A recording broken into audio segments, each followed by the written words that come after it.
بسم اللہ الرحمن الرحیم۔ السلام علیکم محترم ناظرین۔ کوئی بھی انسان استغفار پڑھتا ہے، اس کے بدلے میں اللہ رب العزت کیا فرماتے ہیں؟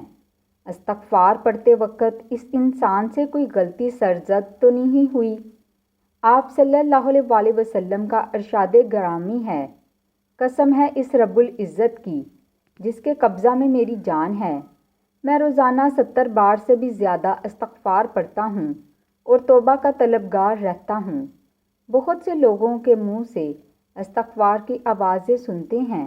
استغفار کا مطلب ہے یا رب العزت ہمیں بخش دے۔ ہم بعض لوگوں کی عادت بن چکی ہے اور یہ بہت اچھی بات ہے۔ استغفار کی تسبیح پڑھنے سے آپ کی بخشش ہو جائے گی، استغفار آپ کے دل سے نکلے گا، اس وقت اللہ رب العزت آپ کو بخشش عطا فرمائیں گے۔ سرور کونین حضرت محمد صلی اللہ علیہ وآلہ وسلم نے فرمایا، گناہوں پر شرمندہ ہونا توبہ کے زمرے میں آتا ہے۔ جب کوئی انسان سچے دل سے اللہ سے توبہ کرتا ہے تو اللہ رب العزت ساتوں آسمانوں سے نیچے آ کر پہلے آسمان تک اس انسان کو خاص نگاہ سے دیکھتا ہے اور توبہ کرنے والے انسان کو کہتا ہے، میں تو کب کا تیری توبہ کا انتظار کر رہا تھا، لوٹ آؤ اپنے رب العزت کی طرف، لوٹ آؤ اپنی مغفرت کے لیے۔ اللہ تعالیٰ فرماتے ہیں، دوڑو انسان جنت کی طرف جس کے دروازے کی چوڑائی زمین اور آسمان کے برابر ہے۔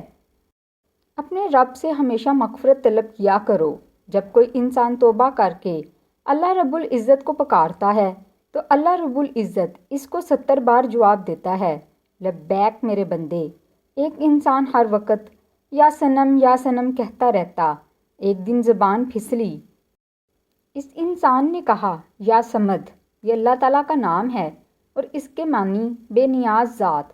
اللہ تعالیٰ نے اس کو 70,000 مرتبہ لبیک کہا، اے میرے انسان، کیا چاہتا ہے کیا مانگتا ہے، مجھ سے مانگ، میں تجھے عطا کروں گا۔ اللہ تعالیٰ سے فرشتوں نے عرض کی، یہ آپ کو نہیں بلکہ یہ تو یا سنم پکار رہا ہے اور غلطی سے آپ کا نام اس کے منہ سے نکلا ہے، یہ تو ساری زندگی یا سنم کہتا رہا۔ اللہ رب العزت فرماتے ہیں، مجھے معلوم ہے کہ یہ انسان مجھے نہیں پکار رہا، غلطی سے ہی صحیح، اس نے اپنے رب کو پکارا تو صحیح، اگر میں اس انسان کو جواب نہ دوں، اس انسان اور مجھ میں کیا فرق رہ جائے گا۔ اللہ اکبر۔ کوئی انسان غلطی سے یا بھول کر یا جان کر اللہ رب العزت کا نام لے، اللہ رب العزت اس کا ثواب بھی اس انسان کے حصے میں ڈال دیتا ہے۔ اگر انسان کے منہ سے استغفر اللہ ہی نکلے، اس کا ثواب بھی اللہ رب العزت نے انسان کو عطا فرمایا۔ اگر کوئی انسان سمجھے اس کے گناہ استغفار پڑھنے سے ختم ہو جائیں گے تو بالکل یقیناً اسے استغفار پڑھنا چاہیے، اللہ تعالیٰ اس کی بخشش فرمائے گا۔ انسان اپنے دل میں یہ بٹھا لے، میں نے استغفار پڑھنا ہے، اللہ رب العزت اس کی ہر مشکل آسان فرما دیتا ہے، ہر دکھ اور پریشانی اور آنے والی مصیبت کو دور فرما دیتا ہے۔ اس انسان کو وہاں سے روزی عطا فرماتا ہے جہاں سے اس کو وہم میں بھی نہ ہو۔ استغفار پڑھنا دلوں کے زنگ صاف کر دیتا ہے اور اللہ تعالیٰ فرشتوں سے فرماتے ہیں، اس انسان کی روزی وسیع کر دو اور اس کے سارے پچھلے گناہ بخش دو۔ جب قیامت کے روز وہ شخص اپنے رب العزت سے ملے گا، اس کے گناہوں کا گواہ کوئی نہ ہوگا۔ حضرت حسن بصری رحمۃ اللہ علیہ کے پاس ایک شخص آیا، اس نے اولاد نہ ہونے کے بارے میں دعا مانگنے کی گزارش کی۔ آپ نے فرمایا، استغفار پڑھا کرو، اولاد اللہ تعالیٰ ضرور عطا فرمائے گا۔ دوسرا شخص حاضر ہوا، اس نے آپ سے کہا، میں تنگ دست ہوں، روزی نہ ہونے کے برابر ہے۔ آپ نے فرمایا، استغفار پڑھا کرو، اللہ تعالیٰ غیب سے مدد عطا فرمائے گا۔ تیسرے شخص نے عرض کی، خشک سالی ہے، فصل نہ ہونے کے برابر ہے، دعا فرمائیں، اللہ رب العزت بارش عطا فرمائے۔ اور اس شخص کو حضرت حسن بصری رحمۃ اللہ علیہ نے فرمایا، استغفار پڑھا کرو، تمہاری دعا ضرور پوری ہوگی۔ آپ سے دریافت کیا کہ مختلف آدمیوں کی مختلف حاجات تھیں، آپ نے سب کو جواب ایک ہی دیا، استغفار پڑھو۔ اس کا ماجرا کیا ہے؟ اس سلسلے میں قرآن مجید کی آیات پڑھیں۔ اس کا ترجمہ کچھ یوں ہے، استغفار پڑھنا اولاد، باغات اور بارش عطا کرنے کا سبب ہے۔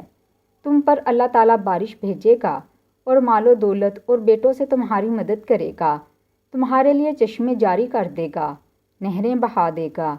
انسان گناہ کو اللہ رب العزت کی نافرمانی سمجھ کر رد کر دے اور شرمسار ہو کر اللہ تعالیٰ سے معافی مانگے اور آئندہ کے لیے گناہوں سے توبہ استغفار کرے، اس انسان کو میرا رب العزت اپنا محبوب سمجھتا ہے۔ اگر کسی انسان نے کسی کا مال چرایا ہو تو ان کے ورثہ کو واپس کرے، نماز قضا کی ہو نماز ادا کرے۔ کچھ لوگ بد نصیب شیطان کے بہکاوے میں آ کر توبہ استغفار میں سستی سے کام لیتے ہیں اور یہ نہیں سمجھتے توبہ کا موقع ملنا ہی بڑی سعادت کی بات ہے۔ کچھ لوگوں کو توبہ استغفار کرنے کا موقع ہی نہیں ملا، وہ اس دنیا فانی سے کوچ کر گئے۔ چند دن کی زندگی کا کوئی بھروسہ نہیں، ہمیں توبہ استغفار کرتے رہنا چاہیے۔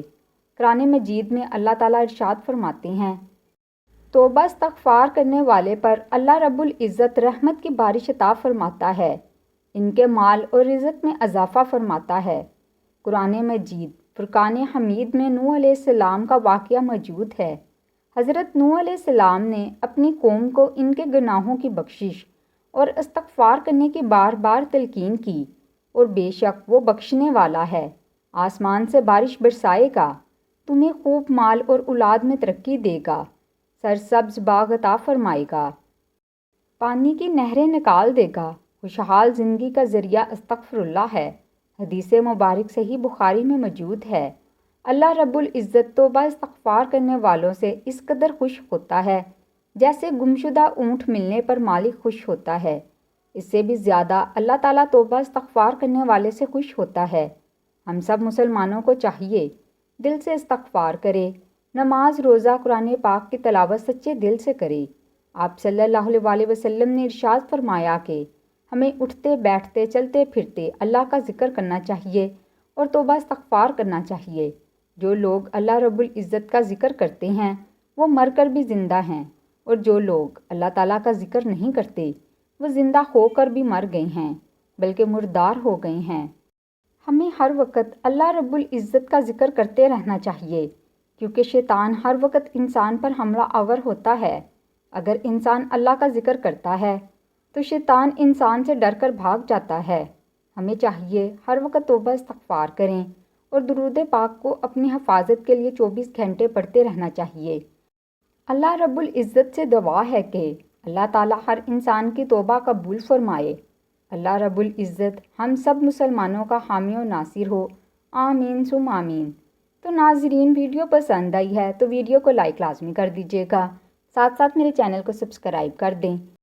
کمنٹ باکس میں اللہ تعالیٰ کے 99 ناموں میں سے کوئی ایک نام ضرور ٹائپ کریں، ساتھ ہی ساتھ بیل آئیکن کا بٹن بھی پریس کر دیں۔ شکریہ۔ اللہ حافظ۔